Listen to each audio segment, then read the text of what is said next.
Hi friends, എല്ലാവർക്കും ഇന്നത്തെ വീഡിയോയിലേക്ക് സ്വാഗതം. ഇന്ന് നല്ലൊരു മീൻകറിയുടെ റെസിപ്പി ആയിട്ടാണ് വന്നിട്ടുള്ളത്. എളുപ്പത്തിൽ തയ്യാറാക്കിയെടുക്കാൻ പറ്റിയ നല്ലൊരു മീൻകറി. ഈ മീൻകറി തയ്യാറാക്കാൻ വേണ്ടി 2 അയില മുറിച്ച് വൃത്തിയാക്കി എടുത്ത് വെച്ചിട്ടുണ്ട്. ഇനി ഇതിലേക്ക് പൊടികൾ ചേർത്ത് കൊടുക്കണം. 1/2 ടീസ്പൂൺ മഞ്ഞൾപ്പൊടി, 2 ടീസ്പൂൺ പിരിയ മുളക് പൊടിയാണ് ചേർത്ത് കൊടുക്കുന്നത്. എരിവ് അധികം ഇല്ലാത്ത മുളക് പൊടി, 2 ടീസ്പൂൺ മല്ലിപ്പൊടി, ഒരു സവാള ചെറുതായി മുറിച്ചതും, ഒരു തക്കാളി കഷ്ണങ്ങളാക്കിയതും, ഉപ്പും 3 പച്ചമുളകും ചേർത്ത് കൊടുത്ത് 2 കുടംപുളിയാണ് ചേർത്ത് കൊടുത്തിട്ടുള്ളത്. 2 ചെറിയ കഷ്ണം കുടംപുളി. പുളിയുടെ ആവശ്യത്തിനനുസരിച്ചിട്ട് പുളി ചേർത്ത് കൊടുക്കാം. ഇനി ഇതിലേക്ക് വെള്ളം ഒഴിച്ച് ഒന്ന് ഇളക്കി കൊടുത്തതിന് ശേഷം അടുപ്പിൽ വെച്ച് വേവിച്ചെടുക്കണം. വെള്ളം നമുക്ക് ചാറ് എത്ര വേണമെന്നുള്ളതിനനുസരിച്ചിട്ട് വെള്ളം ഒഴിച്ച് വേവിച്ചെടുക്കാം. ഇത് അടുപ്പിൽ വെച്ചിട്ടൊന്ന് വേവിച്ചെടുക്കാം. 2 കൊടവരങ്ങ മുറിച്ച് പച്ചമുളകും ഉപ്പും കുറച്ച് വെള്ളം ഒഴിച്ചിട്ട് വേവിച്ചെടുക്കാം.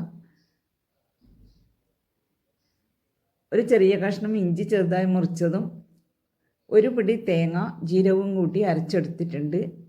മീൻ കഷ്ണങ്ങളെല്ലാം വെന്ത് മസാലയെല്ലാം വെന്ത് റെഡി ആയിട്ടുണ്ട്. ഇതിലേക്ക് അരച്ച് വെച്ച തേങ്ങയും ഇഞ്ചിയും ചേർത്ത് കൊടുക്കുക.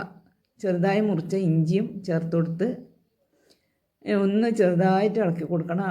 കയ്യിൽ കൊണ്ട് അധികം ഇളക്കണ്ട.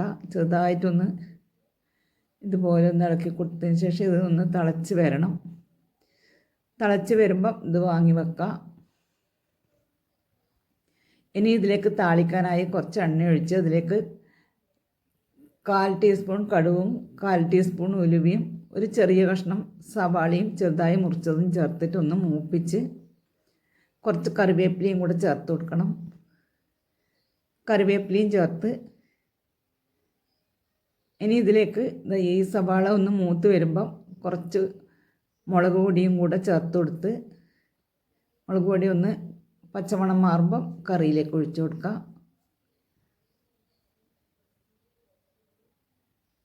ഇത് കറിയിലേക്ക് ഒഴിച്ചു കൊടുത്താൽ നമ്മുടെ നല്ല രുചിയുള്ള മീൻകറി റെഡിയായി. ഇതുപോലെ എല്ലാവരും തയ്യാറാക്കി ഫീഡ്ബാക്ക് അറിയിക്കണേ. വീഡിയോ ഇഷ്ടമായാൽ ലൈക്ക് ചെയ്യാനും ഷെയർ ചെയ്യാനും മറക്കല്ലേ.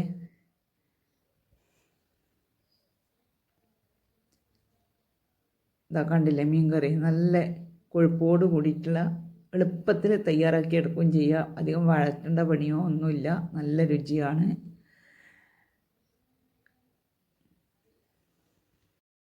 ഉപ്പേരിയിലേക്ക് താളിക്കാനായി കുറച്ച് എണ്ണ ഒഴിച്ചു കൊടുത്ത് 1/2 ടീസ്പൂൺ കടുക്, 2 ടേബിൾ സ്പൂൺ തേങ്ങ, 1 ടീസ്പൂൺ ചതച്ച വറ്റൽമുളക്, കുറച്ച് കറിവേപ്പിലയും ചേർത്ത് ഒന്ന് മൂപ്പിച്ചെടുക്കണം.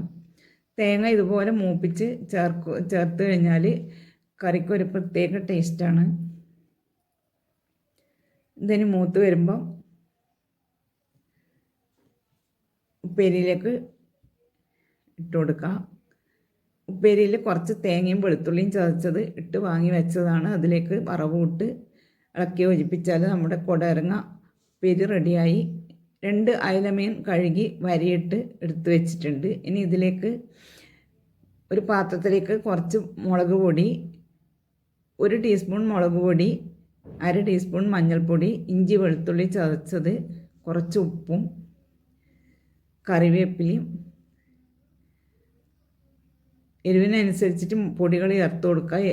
1/2 ടീസ്പൂൺ കുരുമുളക് പൊടിയും 1/2 ടീസ്പൂൺ പെരിഞ്ജീരകത്തിൻ്റെ പൊടിയും കൂടെ ചേർത്ത് കുറച്ച് വെള്ളം ഒഴിച്ച് മിക്സ് ചെയ്ത് മീൻ ഇതിലൊന്ന് ഇതുപോലെ അരപ്പ് പിടിപ്പിച്ചെടുത്തതിന് ശേഷം ഇത് അടുപ്പിൽ വെച്ച് ഒന്ന് അടച്ച് വെച്ച് വെള്ളം വറ്റുന്നവരെ വേവിച്ചെടുക്കണം. കുറച്ച് സമയം സിമ്മിലിട്ട് വെച്ചാൽ ഇതുപോലെ നമ്മുടെ മീൻ ഫ്രൈ റെഡിയായി. ഒട്ടും എണ്ണയൊന്നും ചേർക്കാതെ നല്ല ഷുഗറും കൊളസ്ട്രോളെല്ലാം ഉള്ളവർക്കെല്ലാം കഴിക്കാൻ ഇതുപോലെ ഫ്രൈ ചെയ്ത് എടുത്താൽ മതി. മീൻ എണ്ണ ചേർത്ത് ഫ്രൈ ചെയ്ത അതേ രുചി തന്നെയാണ്.